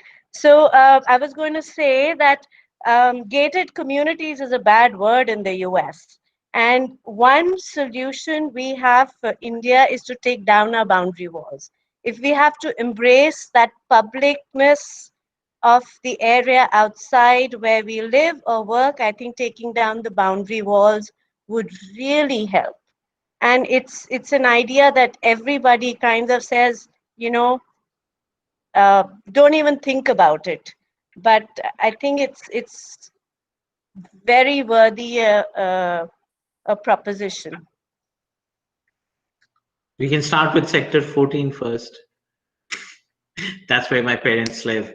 They're going to freak out on me, but I actually like that idea very much. I think it's again got to do with human behavior. Yes, it is very clear the walls do create, the crime deterrence or whatever, but it's like you get some benefits, but the benefits then stop. Because at some point of time, those walls are excluding people. And the people who are excluded at some point of time will rebel against it.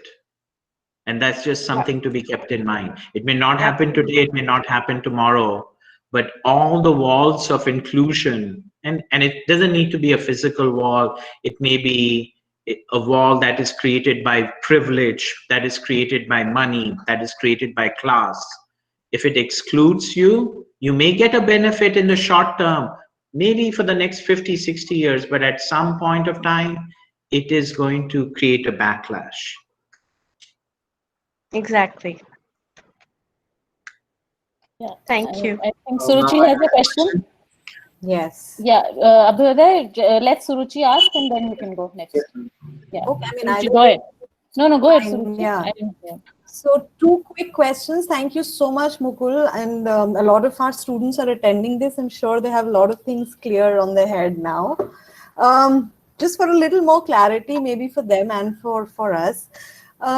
I like when you explain that, streets, it's good to create those crossover points and create those seams between places through the streets.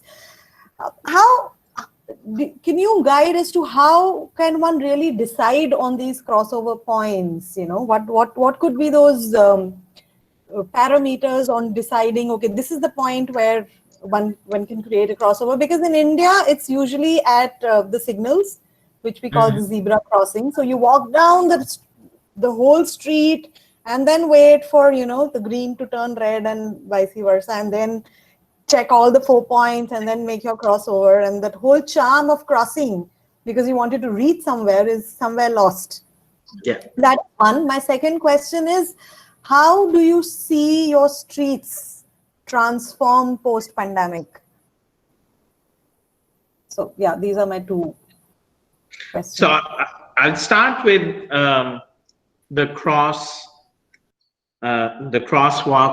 I mean, where we, keeping in mind we are obsessed with moving cars, and we think that's the primary responsibility of a street, is to move cars.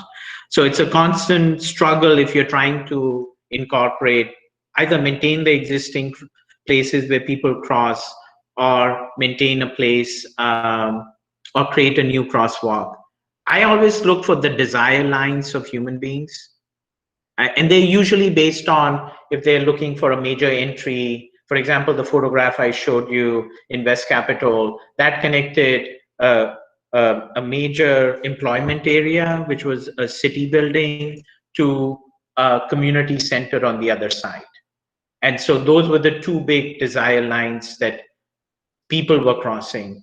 The crosswalks in that project are still far apart, and people continue to cross in the middle, because that's a human condition. If a mother says, I don't care, I'm going to take my life and my child's life in my own hand and cross the street, you have to,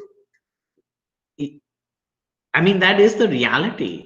And you have to say, is a person in a car more important than the mother, than the child? I mean, as a society, we have to make that decision. Who do we give more importance to? A person who owns a car, who has the power and the privilege to drive in a car? Or do you give it to a person, to a mother who has, and a child, to people who don't have an option of owning a car? Every society needs to ask that question and answer it. The problem is we never ask that question. We just assume. This is what the standard says. This is where a crosswalk can be. And I look at every overhead crossing. That's like creating walls that Ekta said. You have changed that thing. Worse than a freeway going is the overhead bridge over the freeway. Because now you have dehumanized a pedestrian even more, because you're saying it usually takes 6 times the amount for a person to go up, go across, and go down. That's the amount of more. And you're saying you're even more worthless than before. I mean, that is the reality. You made the decision, great. But that is the reality.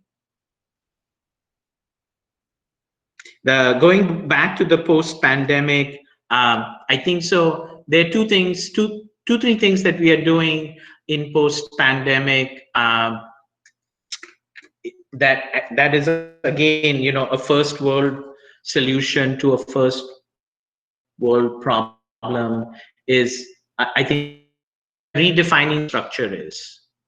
So at least in our case, when the schools are closed and people can't go to the thing,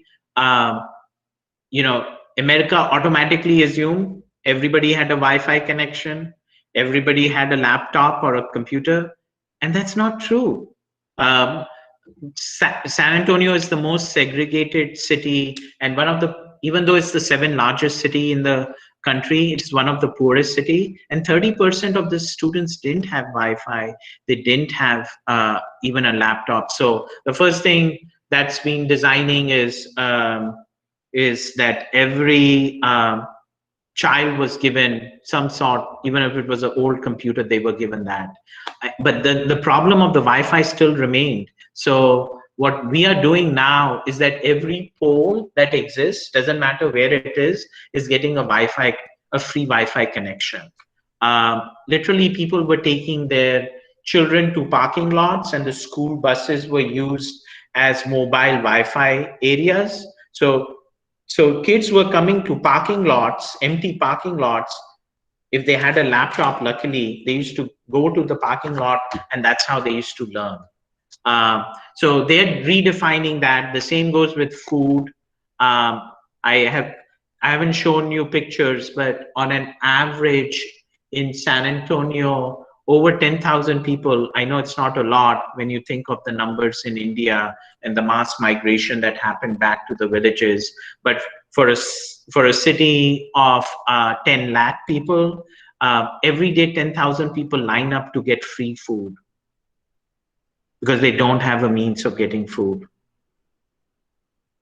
And the question is, again, now all city-owned properties are being used as a way to say, how can we grow food in a instead of a parking lot? What if we had planter boxes and started growing food for people? Because there are out of the people who can't afford food, 30% also don't have cars within that. So they can't drive to a food pantry to get free food. So that's how we are changing. And then, of course, all the streets that you've seen in other places.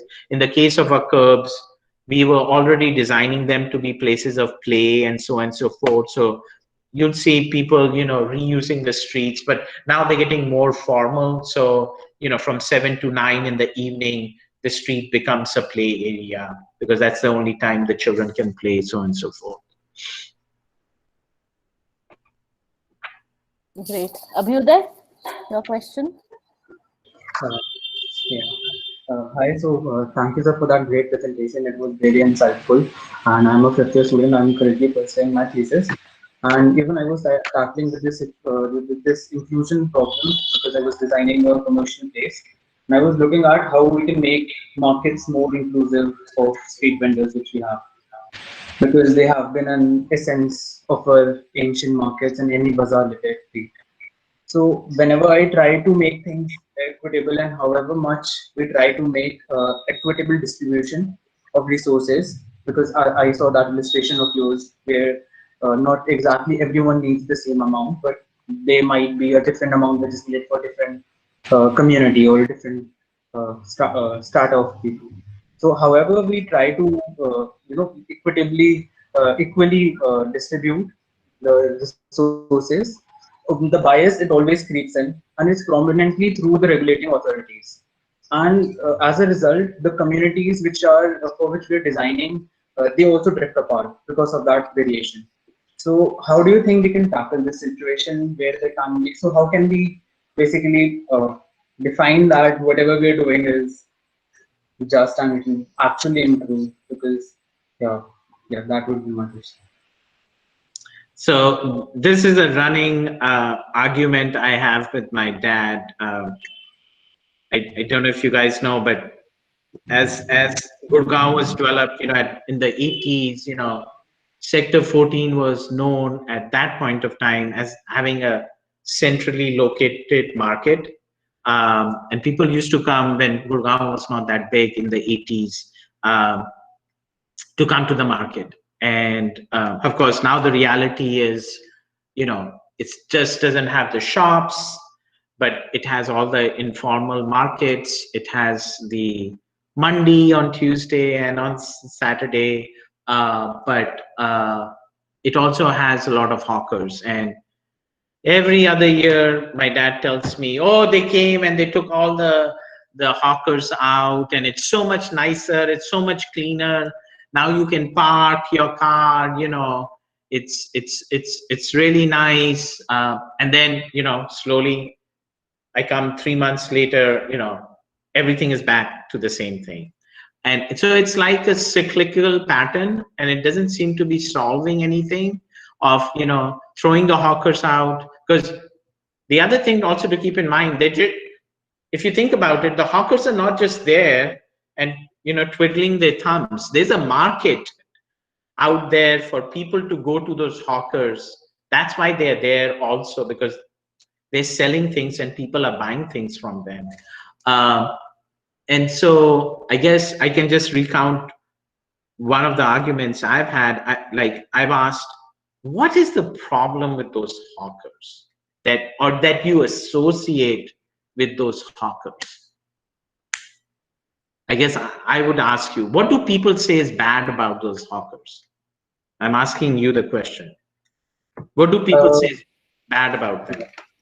So mostly they're worried about like the same thing which your parents said about the parking. Like they're not able to park our cars, they take the sidewalks, and they spread.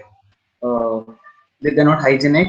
They spread dirtiness and they litter around in the market.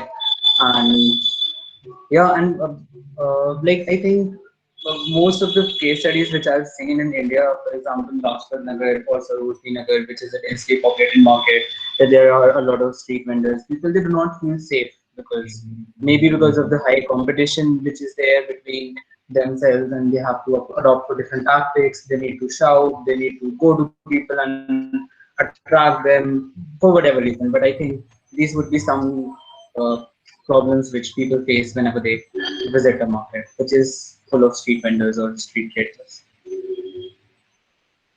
So I start thinking about, again, there's no perfect solution. You have to test out different solutions. You know, the previous solution of throwing them out and them coming back is a cyclical system.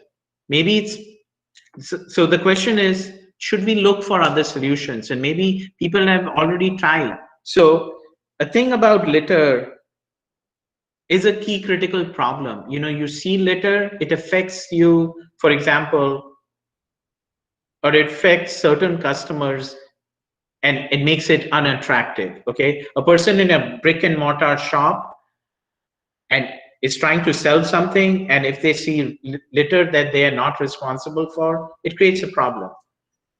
In some ways, if you see some of the old neighborhoods or markets, even in San Antonio, I would say these markets are more than 200 years old.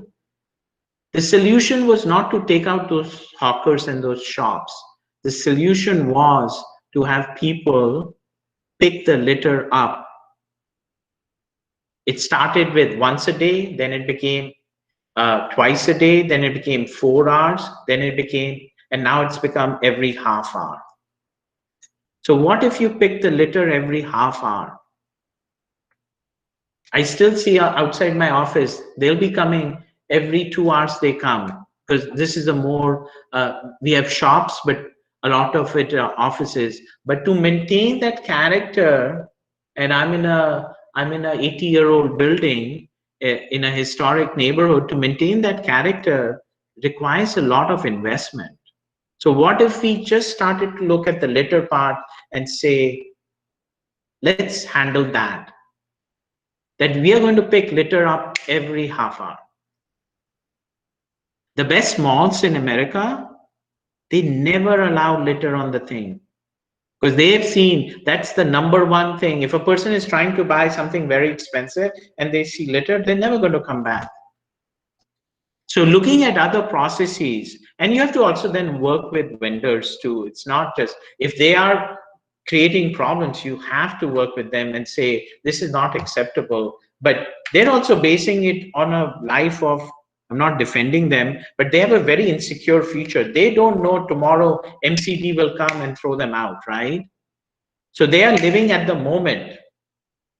So what if you gave them security, but in return, it's a carrot and stick thing.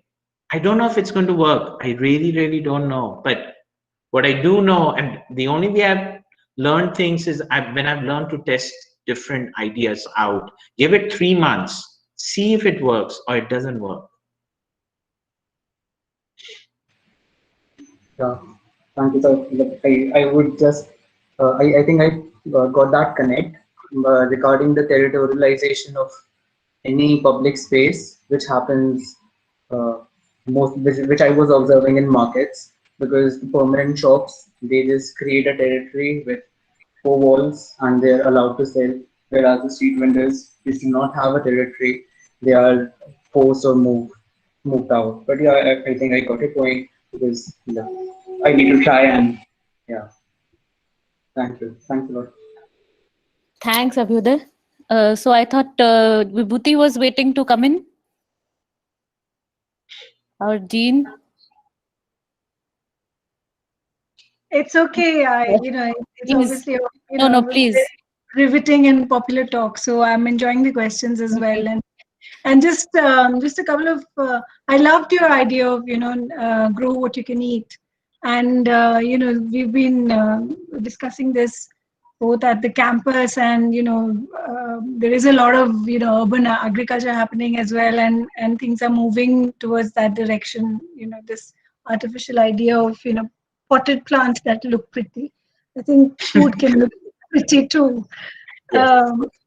And the other question which you talked about was designing for equity, and I wondered what happened to gender issues. Have they all been sorted? Maybe they have. That's why they don't feature in that much in your narrative, in your story. And also, I mean, what about designing for difference? Why does it have to be equity all the time? Because why not celebrate the differences and the different needs? Is it because that's more difficult to do, or is it because because there is so much inequality? First, let us get equal, and then we will focus on differences. So to answer the two different questions, I think if I've been remiss, I think designing for gender, designing for sexual orientation, designing for people. I always say I always tell my studio, design for 3 people you're not. If you're a man, design for a woman. If you're able-bodied, design for a person who uses a cane or a wheelchair. If you are young, design for old. And you have to. I always say so. And it's very upsetting when I when I go to the classes, because I do see a lot of designers. They'll be so great and they have the most beautiful looking design, and I now they know it because I do it often. And I said, before you start explaining your design, start by saying, I'm blind and this design is great because, and explain your design as a blind person. And that's when you design for someone you're not. That's really being designing for equity. I mean, architects get so upset by all the requirements for the ramp. Has a ramp ever hurt a person who's able-bodied? But if it allows for a wheelchair user to be an equal user of the environment, how did it hurt an able-bodied person? It did not.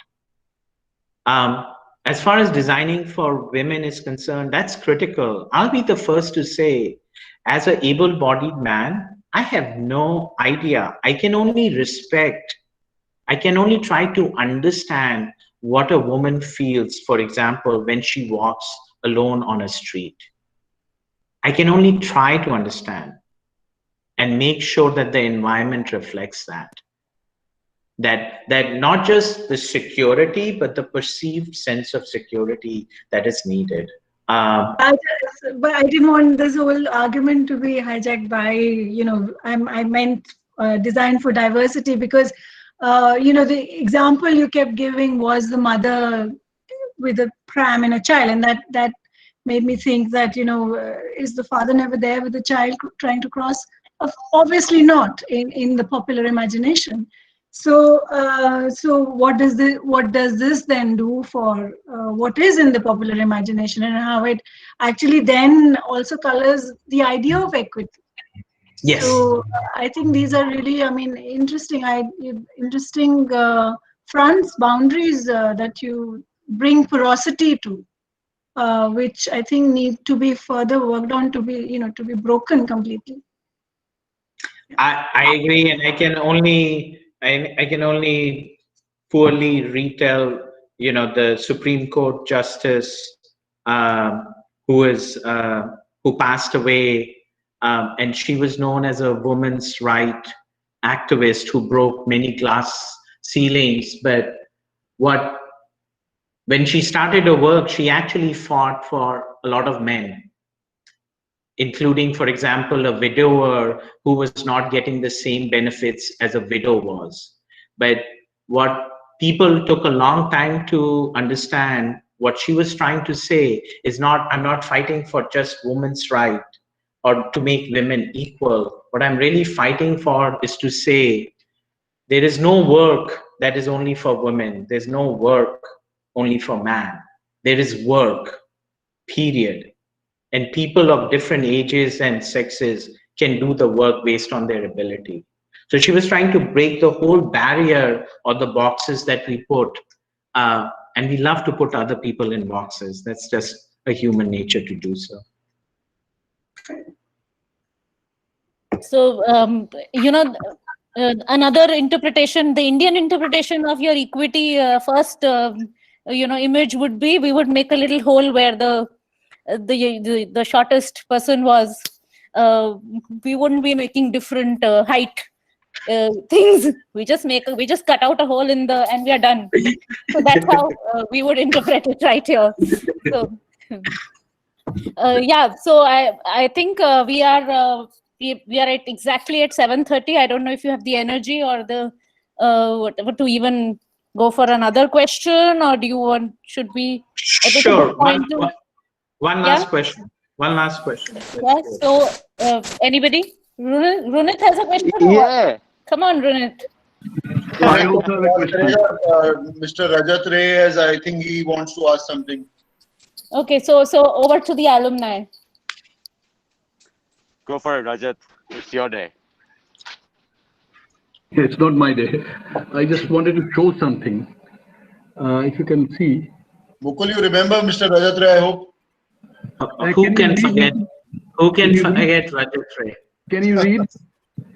Can you read? Sir, yes, that's my handwriting. Yes, and so, and that's the book. What is you can't read that. Inside Architecture. That's inside. Yeah, that's Inside Architecture by Gregori. So you are expecting me to write a book by giving me this in I think that was 95 or yeah, that's thereabouts. So I just kept it with me still. It's immense pleasure to see you after a long time. Many of your friends are popping up in Facebook and everywhere elsewhere, but you really, I'm really seeing after a long time. You look the same, more or less the same. You haven't changed, with a more smart haircut. So great to see you, and I think it's a great feeling to remember that we did the first urban design studio when we and I missed your talk completely to somewhere else. I just wanted to make a point that obviously there is this gated community versus also new urbanism, another kind of gated community. That debate goes on. I was just remembering, maybe I don't know if you have touched upon. I have a personal feeling that a very low boundary wall is better than no boundary wall, and no boundary wall fascination is a it's a wishful thinking, and a low boundary wall is much better, where you have your identity to yourself, or you can have the opportunity to shake hands, and you kind of meet at the boundary wall, stand across the wall, and like two women talk from one house to the other house, which gives them a point of meeting. If you remove the boundary wall, it's a kind of a universe without any boundaries. So the boundaries are quite necessary to maintain your identity. So high boundary wall is very different from low boundary wall. And a sittable boundary wall is different from a boundary wall which you cannot sit on. So, and our problem that one keeps discussing, that Delhi, for instance, every other colony is raising a boundary wall around it, and obviously thereby creating a negative space on the outside. And the guard which sits at the gate is told ki bahar mat dekhna. So the boy is getting run over outside. So my my RWA secretary madam has told me not to venture out of the gate, so I cannot help him. So somebody I found helping is kya nahi madam nahi dekh rahi hai, to main jaake help kar raha hu. But the boundary is too high, you can't even say if something happening outside. So that's just a thought about boundary walls, and this has been a really thing. And this Gurgaon thing, for example, which has changed, we have all seen it changing. So it's good to see you anyway from Gurgaon. Is Naveen there also? No. Naveen is not here. He was there in the beginning. He was there in the beginning. So yeah. He so found it too boring. Yeah.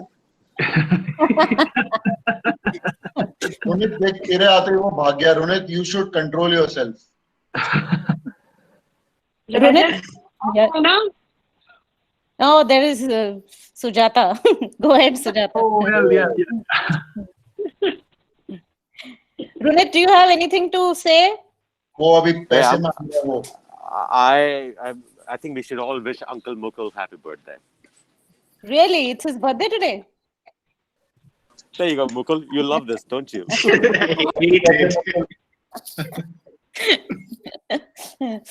No, let's not do that. Let's not do that. Let's Runit, not do I'm that. not going to Thank fall. you. I'm not going to fall for that. I Yeah. appreciate that very much. Not going to fall for that. I think, unless any student has any other question, we would like to pack up for the day. And if Mukul is available to, have a discussion by mail or whatever, I'm sure, Mukul, what do you say? Yes, I would be more than happy to follow up the conversation by email. You have my email. So yes, I would love to hear questions or thoughts, critiques. All are very welcome. So the last question is, okay, Akshay has something to ask, but I do really want to ask, are we getting the books today or not? Are you announcing the winners or not?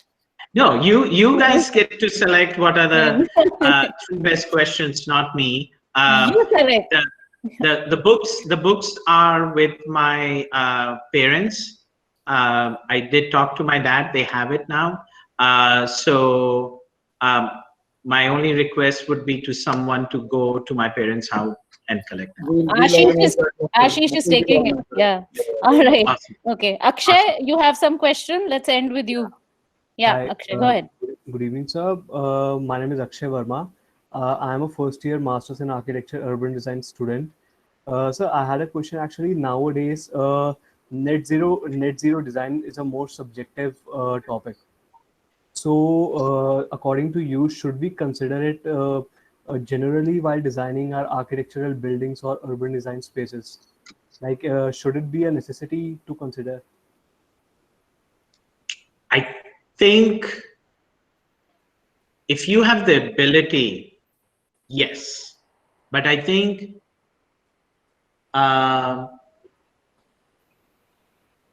having a smaller footprint environmentally is a key critical thing. But it needs to be balanced by a few other things. Like if you are creating systems that exclude, for example, you're trying to create a LEED platinum building, but part of creating that LEED platinum building, are you investing the same amount of respecting the surrounding context?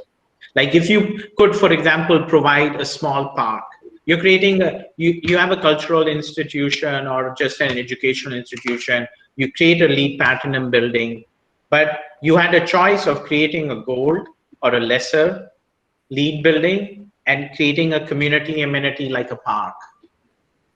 You have to balance that out. I think that's critical. Where the other key thing that has also to be kept in mind is it a sexy label? Are you doing it because it's a sexy label, or are you really invested in reducing the carbon footprint of the building and creating an environmentally conscious building? So I think that those are the factors to be kept in mind. There's nothing wrong, everything good about LEED. The question is, how is it reacting to other concerns of equity and equality? Okay, sir. Great. Thank you. I would like Ashish to come in and, from the Alumni Association, say a few words of. So this has been very, very interesting and inspirational, Mukul. Really can't thank you enough for, it's an early morning for you. Thank you for making that effort and, talking to the students, faculty, alumni, your batchmates, everyone. And we hope to catch you around more often. And all that I say, please drop in whenever you are next in India. We will look forward to your hosting you sometime if situation permits. Excellent. And thank you so much. Thank you to everyone to giving me the opportunity. I really appreciate it. And I hope everyone has a restful weekend. Thanks so much. Suruchi, the UD department. Yes, yes, totally. Please. Now, Yes. now you're a part of our department, and I think a lot of urban design first year, second year, and even our alumni have been asking you questions today, and they would not let us get away with it so soon. So you're going to be part of our juries and many more talks as a part of the department. Thank So I you. hope it works for you. We'll work around the time, but yeah, we need you on board. Awesome. I would love to do so. Thank you So so just much. to let you know, Mukul, we've been doing these international online juries. Gunit has done some, Gaurang has been doing from Singapore. So we kind of, the departments have been, kind of accommodating and adjusting to your time zones. So probably we should chart that out, and I probably do another session sometime soon. Great. That will be fun. Yeah. Also, if I may, since it's sort of time for asking for generosity, if any of you in the alumni are downsizing or going digital as far as their library is concerned, we are very open for donations. If you want to send your books to us for the library for the students, we'll be more than welcome to accommodate them on our shelves. So please feel free to ask. And I give. would love to do so. My father has been saying that to me for 10 years. So yes, I would love to donate the books. And we will stamp them, and we will label them, and we will look after them, and we'll make sure students love to use the library. So we will. Thank you. Thank you, everyone. Have a wonderful Great. day. Thank you. Thank you, Mukul. Thank you. It's Have been a good wonderful. weekend. Thank you. Thank you so much. Thank you, Mukul, for your time. Thank you.